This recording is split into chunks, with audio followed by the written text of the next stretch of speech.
नमस्कार, जीबीपी न्यूजमध्ये आपलं सगळ्यांचं स्वागत आहे. मी गणेश पोकळे. गेल्या अनेक दिवसापासून महाराष्ट्रात कुठला विषय चालू आहे असं जर कोणाला विचारलं तर त्याच्यापुढं एकच शब्द येतो, तो म्हणजे बीड. आणि बीडमधले जो काय आता सध्या संतोष देशमुख हत्या प्रकरण आणि त्याच्या पलीकडे जो विषय सुरू केला आहे तो नव्हता, त्याला आपण म्हणू शकतो जाती विषय. मुद्दा असा आहे की बऱ्याच लोकांचं असं मत आहे की हा बीड जिल्ह्यात जातीवाद कुणी सुरू केला, कुणी काय केलं, जातीवादाचं स्वरूप कसं आलं, काय आलं. तर मला असं वाटतं की स्वतःकडं लोकांनी एकदा किंवा एखाद्या घटकाने, समाजाने किंवा एखाद्या व्यक्तीने जर ह्या गोष्टी करत असताना आहे ना बघितलं पाहिजे की आपल्याकडनं काय गोष्टी जात आहेत, समोरनं काय गोष्टी येतात, त्यात प्रत्यक्ष घडतं आहे काय. संतोष देशमुख यांची हत्या घडली म्हणून हा पुन्हा जातीचा विषय आला आहे, कारण सगळे आरोपी जे आहेत, ज्यांनी त्यांना मारहाण केली, त्यांचा जो खून केला आहे, हे सगळे जे आरोपी आहेत ते वंजारी समाजाचे आहेत आणि संतोष देशमुख हे मराठा समाजाचे होते, म्हणून जातीचा विषय आला. त्याच्या अगोदर काही दिवसांपूर्वी जो जातीचा विषय सुरू होता त्याच्यामध्ये वंजारी समाजाच्या ज्या लोकसभेला उमेदवार होत्या ते पंकजा मुंडे ह्या वंजारी समाजाचे आहेत आणि सोनवणे जे आहेत ते मराठा समाजाचे आहेत. याच्यामध्ये कधीही जात नव्हती आणि का आली, कुणी आणली गेली, कशी आली. याच्यामध्ये जर पूर्वीचा इतिहास पाहिला बीडचा, तर बीड हे सांस्कृतिकदृष्ट्या, भौगोलिकदृष्ट्या, ऐतिहासिकदृष्ट्या आणि जे काय समाजाचा सलोखा असतो त्याच्यामध्ये मला असं वाटतं की महाराष्ट्रातला सगळ्यात पुढारलेला आणि सगळ्यात वरच्या असणारा जिल्हा होता. एखाद्या जिल्ह्याला बदनाम करत असताना, एखाद्या जिल्ह्याबद्दलचं काहीतरी मत व्यक्त करत असताना, एखाद्या जिल्ह्याबद्दलची एखादी प्रतिमा तयार करत असताना काय काय गोष्टी घडतात बघा. मी तुम्हाला फक्त काही खासदारांची नावं सांगतो मोजकी, आणि त्याच्या अगोदर तत्पूर्वी आत्ता लोकसत्ताच 2 दिवसापूर्वी एक अग्रलेख होता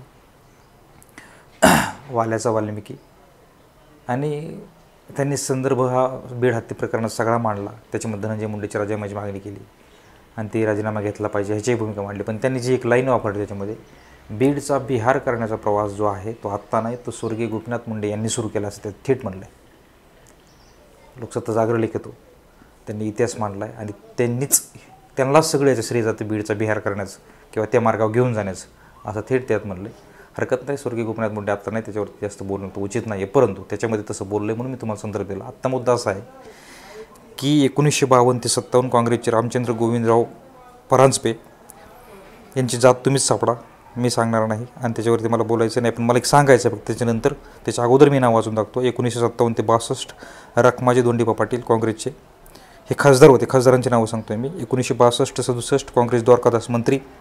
67 71 माकपचे मार्क्सवादी कम्युनिस्ट पक्ष नाना रामचंद्र पाटील. 1971 ते 77 काँग्रेसचे सयाजीराव त्र्यंबकराव पंडित.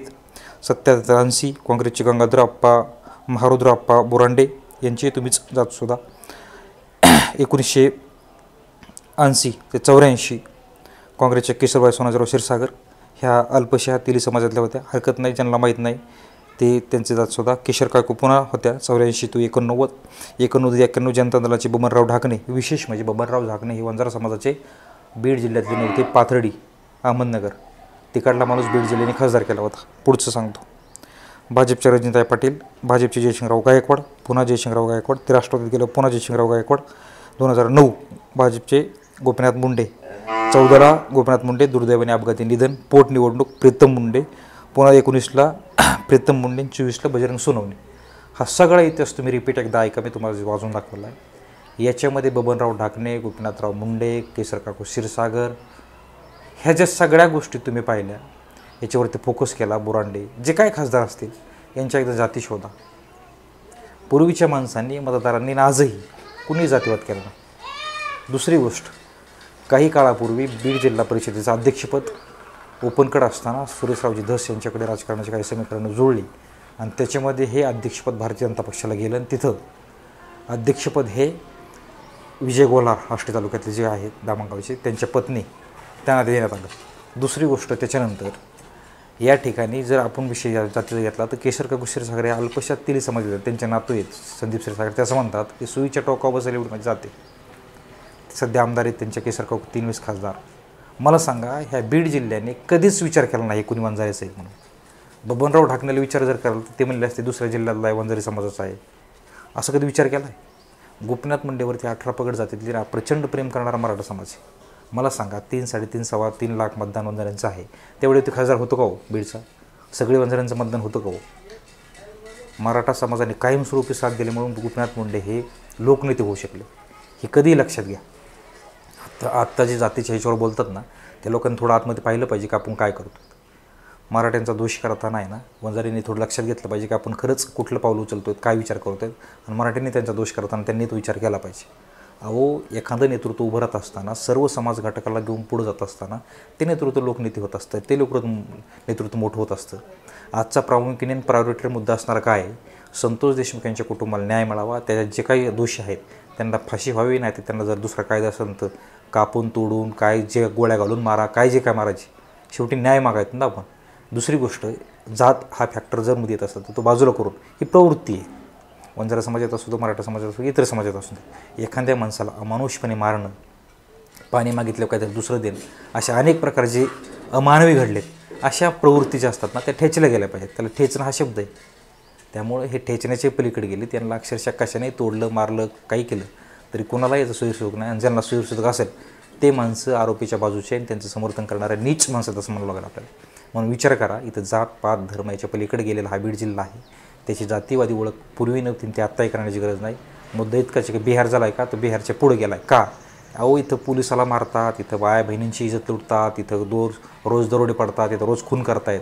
ही गोष्ट जर पाहिली, कोण करतं हे सगळे लोक पाहत आहेत, ऐकत आहेत, त्यांना माहिती या गोष्टी थांबल्या गेल्या पाहिजेत, तर कदाचित काहीतरी होऊ शकतं. पण बीडमध्ये आत्तापर्यंत जे राजकारण राहिले ते 18 पगड जातीला सोबत घेऊन राहिलेलं आहे. याच्यामध्ये लोकनेते गोपीनाथ मुंडे होण्याचं प्रश्नच नव्हता. मराठा समाजाने त्यांना डोक्यावर घेतलं, ते तिथपर्यंत पोहोचले. बबनराव ढाकणे इथं खासदार झाले, केसर काकू 6 वेळेस इथं महिला खासदार आहेत. देशाची महिला एकदाच पंतप्रधान बनली, पुन्हा बनत नाही. ह्या महाराष्ट्र पुरोगामी एकदाही महाराष्ट्राची महिला मुख्यमंत्री बनलेली नाही. ह्या बीड जिल्ह्याने खासदार 6 वेळेस केले.